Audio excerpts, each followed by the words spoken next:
Assalamualaikum warahmatullahi wabarakatuh. Alhamdulillahirabbil alamin.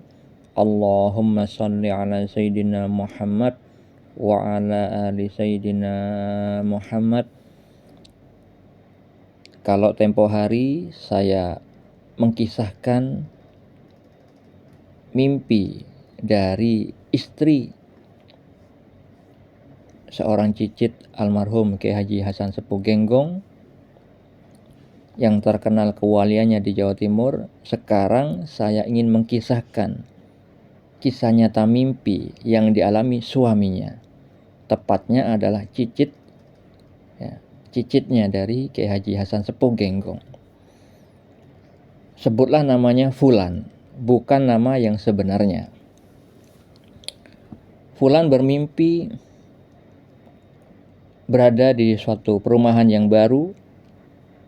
Fulan memasuki gang rumah-rumah baru tersebut, tapi suasananya seperti mau maghrib, agak gelap.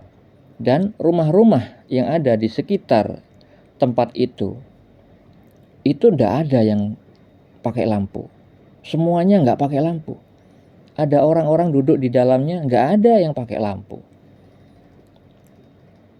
Jadi kayak suasana mendung, agak gelap, tapi masih ada suasana temaram dari langit-langit.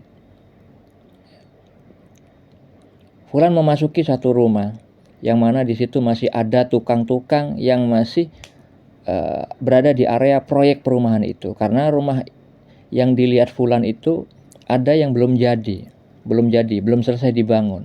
Tukang-tukang masih tinggal di situ, mengadakan penginapan darurat seperti hanya di tempat area-area bangunan pada umumnya.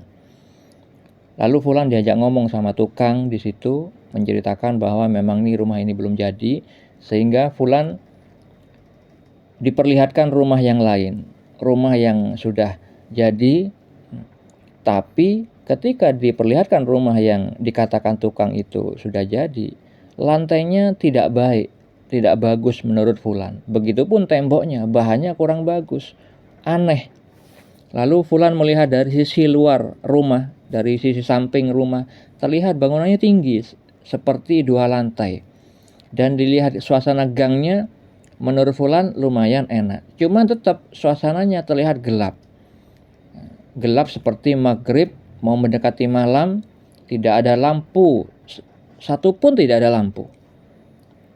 Tapi ketika Fulan berdiri di luar bangunan, seraya masih diajak bicara sama tukang yang mengerjakan bangunan tersebut, ada seperti tempat ibadah, entah itu musola, nggak jelas wujudnya, cuman terdengar suara bacaan Al-Quran seperti halnya masjid-masjid ketika hendak mau masuki waktu sholat maghrib.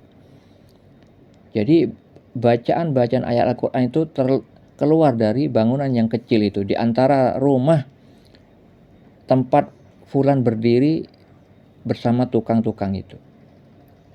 Lalu di sebelah bangunan yang ada terdengar suara bacaan Al-Quran, ada rumah kecil satu rumah kecil, di dalamnya ada orang-orang yang usianya tua-tua menunggu ceramah, menunggu ustadz yang mau datang ceramah.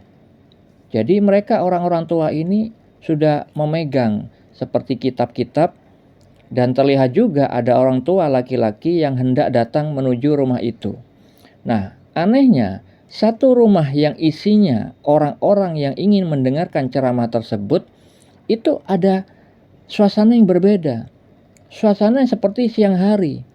Matahari terang benderang menyinari halaman depan, dan rumah yang ditempati orang-orang yang menunggu ustadz mau datang itu bercahaya. Artinya terang benderang. Berbeda dengan lingkungan sebelah yang yang dilihat si Fulan. Rumah-rumah yang tadi dilihat itu udah ada lampunya dan suasananya seperti mau malam. Nah, ini suatu yang aneh. Jadi dalam satu pandangan sebelah kanan itu areanya gelap, sedangkan pandangan yang lain itu ada satu rumah yang suasananya di siang hari.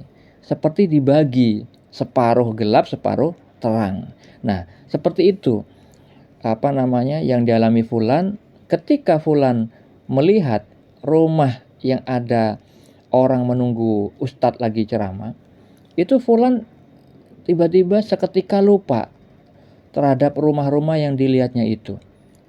Dan bergumam di hati si Fulan ingin berada di tempat itu, berada berkumpul dengan orang-orang yang ingin mengaji tentang Allah, tentang syariat Allah, ingin hadir di situ dan berbagi ilmu kepada orang-orang itu, yang mana Fulan dititipi ilmu oleh Allah Subhanahu wa taala.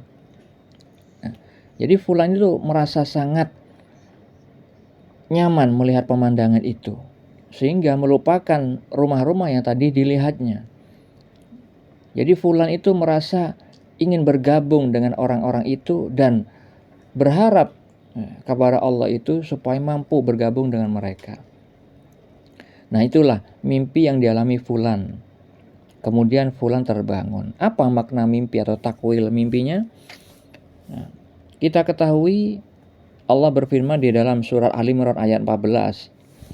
Allah Ta'ala berfirman, dijadikan indah pada pandangan manusia kecintaan kepada apa-apa yang diingini, yaitu wanita-wanita, anak-anak, harta yang banyak dari jenis emas, perak, kuda pilihan, binatang-binatang ternak, dan sawah ladang. Itulah kesenangan hidup di dunia, dan di sisi Allah lah tempat kembali yang baik, yaitu surga.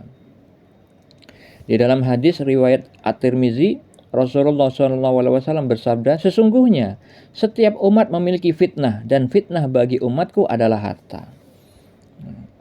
Di dalam hadis riwayat At-Tirmizi yang lain, Rasulullah SAW bersabda, dunia itu terlaknat dan segala yang terkandung di dalamnya pun terlaknat, kecuali orang yang berzikir kepada Allah, yang melakukan ketaatan kepadanya, seorang alim atau penuntut ilmu syar'i. Nah, ini terkait dengan mimpi yang dialami Fulan. Allah memberikan petunjuk kepada Fulan bahwa Fulan itu sebenarnya menyukai sesuatu yang berhubungan dengan Allah, bukan tentang duniawi. Maka diperlihatkannya di mimpi itu ketika melihat rumah-rumah, ingin memiliki rumah. Tapi Fulan di dalam rumah itu merasa tidak nyaman, merasa tidak indah, dan suasananya memang gelap. Allah tidak meridhoi Fulan menuju kepada itu. Dan di kehidupan nyatanya, Fulan memang tidak bukan kategori yang pecinta dunia. Dulu saat masih muda, Fulan bekerja di sebuah perusahaan. Baru 1 tahun sudah diangkat jadi ketua. Dan itu pun Fulan mau keluar dari kantor itu, berusaha mencari kantor yang lain, ternyata tidak ada perusahaan lain yang membuka lowongan di saat itu. Akhirnya Fulan terpaksa menjalankan tugasnya yang baru sebagai ketua tim di perusahaan tersebut. Nah, Fulan tidak suka menjadi orang terkenal, menjadi orang biasa-biasa saja. Itu kesukaan Fulan. Dan di mimpi itu diperlihatkan Fulan lebih menyukai orang-orang yang mengaji, orang-orang yang belajar tentang ilmu Allah. Makanya diperlihatkan suasana yang terang benderang. Itu artinya Allah lebih ridho kalau Fulan fokusnya kepada itu. Fokusnya mengkaji ilmu, mengajarkan ilmu, berkumpul dengan orang-orang yang menuntut ilmu, ilmu yang syar'i. Jadi intinya Fulan diberi petunjuk bahwa Fulan itu lebih diridhoi menuju kepada keridhaan Allah, yaitu mengajarkan tentang ilmu yang syar'i, ilmu-ilmu syariat, tarekat, hakikat, makrifat, sebagaimana mimpi yang dialami istri Fulan, bahwa Fulan itu didatangi orang menanyakan makrifat dan Fulan mengajarkan. Begitu juga tentang mimpi. Istri Fulan mimpi bahwa Fulan itu ditunjuk untuk menceritakan mimpi kepada khalayak, kepada publik.